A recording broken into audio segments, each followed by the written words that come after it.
ሁለተኛው ሳ በቅዱሳን መካከል ርስት እንዲኖራቸው አይናቸውን ታበራለህ። ስለዚህ ከሚገጥም ሁሉ ይሄን ያደርጋል፣ ይታደጋል። ሃሌሉያ።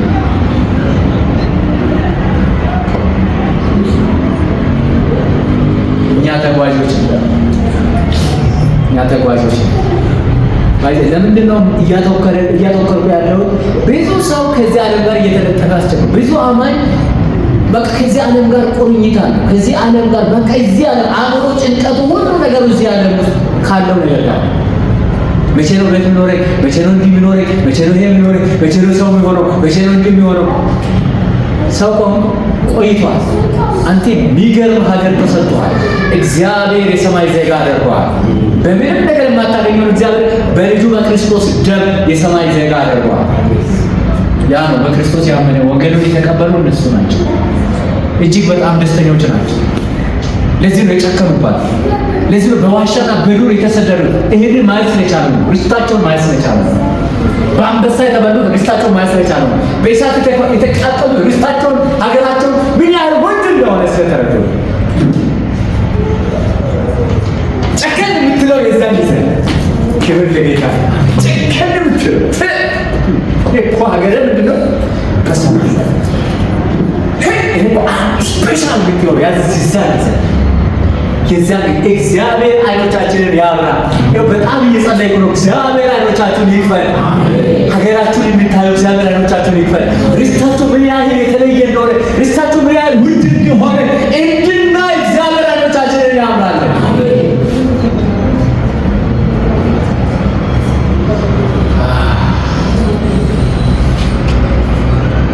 እግዚአብሔር አይኖቻችንን ያብራ። እግዚአብሔር ኪዳን ገብቶልናል። ዓለምን ሁሉ ታደጉ ብሎ ኪዳን ገብቶልናል። ስለዚህ ቀጥሎ እርምጃ እናደርጋለን። ዓለምን ሁሉ የሚታደግ ኪዳን በእኛ ይሰራል። አሜን። የእግዚአብሔር ኪዳን በእኛ ይሰራል። እግዚአብሔር ዓለምን በእኛ ሆኖ ምን ያደርጋል? ይታደጋል።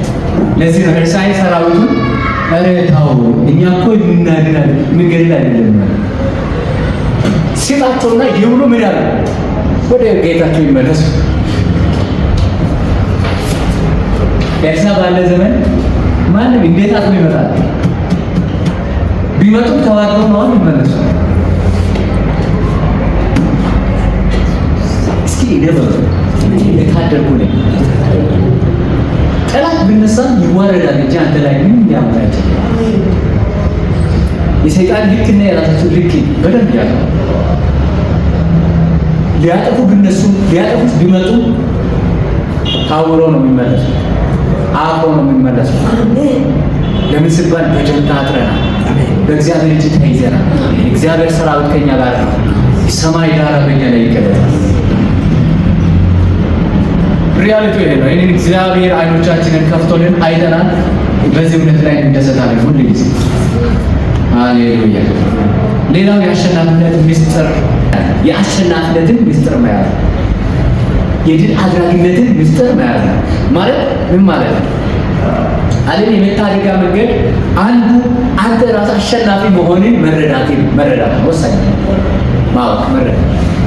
እስኪ እኔ አሸናፊ ነኝ ማለት ለዚህ ነው። በዚህ ሁሉ ግን በወደደን በእርሱ ከአሸናፊዎች ከትናንሾች ከምናምኖች ሳይሆን ከአሸናፊዎች ነው የምንበልጠው። ከእነማን ነው? ከአሸናፊ ከስልጣናት፣ ከኃይላት፣ ከገትነት ሁሉ እንበልጣለን። የበለጥነው ግን በወደደን በእርሱ ነው። በማን ነው የበለጥነው? በወደደን በእርሱ እንጂ እኛ በወደድ ነው አይደል? በወደደን በእርሱ አሸናፊ ተደርገናል።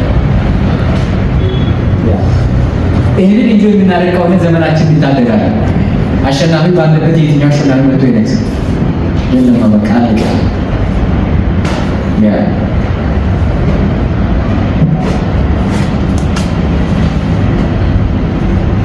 ኤልሳ ምን አለ? ከእነሱ ጋር ካሉት ከእኛ ጋር ያሉት ከዛስ አትፍራ፣ እስከ አትፍራ፣ እስከ አልፈራም ወሰይ አለ በቃ የምን ውስጣችሁ ነው ማለት አለበት። ባይዘ አብ ያለ ልብ ይሰራል ልብ ውስጥ መየመር እዚህ ጋር አልፈራም። ለዚህ ነው እሳቱን እያየው ንጉሥ ወይ የምናመልከው አምላክ ከዚህ ቶን እሳት ማዳን ይችላል። በዚህ እርግጠኞች ነው። ግን ንጉሡ አንድ ነገር ይበቃ የምናመልከው አምላክ ባያድነን እንጂ አንተ ያዕቆብ ሆይ እሳት ለእኛ ምንም አይደለም፣ እዛ ውስጥ መግባት ምንም አይደለም፣ ምናችንም አይደለም። ባያድነን ያዕቆብ ሆይ ምስግና ምን እናደርግ አልሰግድም በቃ አልሰግድም አላመልክም ችግሬን አላመልክም። እስኪ ችግሬን አላመልክም። አንዳንዴ እርግጥ እኮ ያው እንደዛ ደካሞች ነን። የሆነ ጊዜ በረዘት እናለቅሳለን። ያ ሰዓት ግን መሳቅ ነበረብን። ጸጋውን እንበዛለን። ግን የምናደርግበት ሰዓት ነው፣ የምንስቅበት ሰዓት ነው። ችግሩ ነው ያስለቀሰን ነው ያ ነገር ነው ያስለቀሰን ነው። ሊያስለቅሰኝ አይገባም። መስገድ የለብኝም እንደዛ ነገር ያሸነፈኝ ማለት ነው። እኔ አልሸነፍም። እኔ አሸናፊ ነኝ፣ ተሸናፊ አይደለም። እግዚአብሔር ከእኔ ጋር ሞትም ቢሆን አያሸንፈኝ።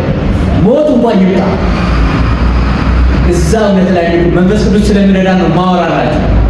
እንዴ ሰው ምን አይነት ሰው ነው እንዳትሉ በኋላ እሺ፣ ይሄ ሰው ሞት የማይሆነ በየሆነ ነገር ነው እንደዛ ያቆደ አሁን እያወጡ ያለው እየተናገርኩ ያለው የኪዳኑ ምስጢር ነው። ይሄን ስትይዙ መንፈስ ቅዱስ ይረዳችኋል። መንፈስ ቅዱስ ሪስፖንሲቢሊቲውን ተቀበለ። እሱ ይረዳችኋል፣ ያግዛችኋል። ስለዚህ የትኛውም ነገር አያበረክተኝም፣ አያስለቅሰኝም። ይልቅስ ይዘምርበታል፣ በገናኙን ያደርግበታል፣ ይደረድርበታል። አምላክን ስሙን ይጠራበታል። ለአምላክን ይሰግዳል። ለእግዚአብሔር ብቻ እናደርጋለን፣ ይሰግዳል። ክብር ለእግዚአብሔር። ሃሌሉያ። ይሄ ነው ምስጢር፣ የአሸናፊነትን ምስጢር መያዝ፣ አጥብቆ መያዝ። ስለዚህ ይሄ ነው የዛኑ ምስጢር ማለት ነው። አምልኮ ማለት እሱ ሁሉ ጊዜ የደሙን ምስጢር ያነሱ ሰዎች አሸንፈዋል፣ ዘመናቸውን ታድገዋል፣ የሚመጣውን ዘመን ታድገዋል። እግዚአብሔር በእነሱ አማካኝነት የሚቀጥለውን ጄኔሬሽን ሴቫል። ለዚህ ነው ሐዋርያው ጳውሎስ ወደ እስያ ሲሄድ ያንን ጠንቋይ አሳወረው። ወደ አውሮፓ ሲሻገር በዛች ይረዳ የነበረው መንፈስ መጣው። ወደ ኤፌሶን ሲሄድ የጣዖትን አምልኮ ምን አደረገ? እንዳልነበር አደረገ። በሄደበት ሁሉ የእግዚአብሔር የማዳን ስራ የመንግስቱ ስራ ሊሆን ነበር፣ ይገለጥ ነበር። እግዚአብሔር ይመስገን። እንኳን ደስ አላችሁ። እስኪ በነበረ ዘመነ ይድናል፣ ትውልድ ይድናል። አሜን።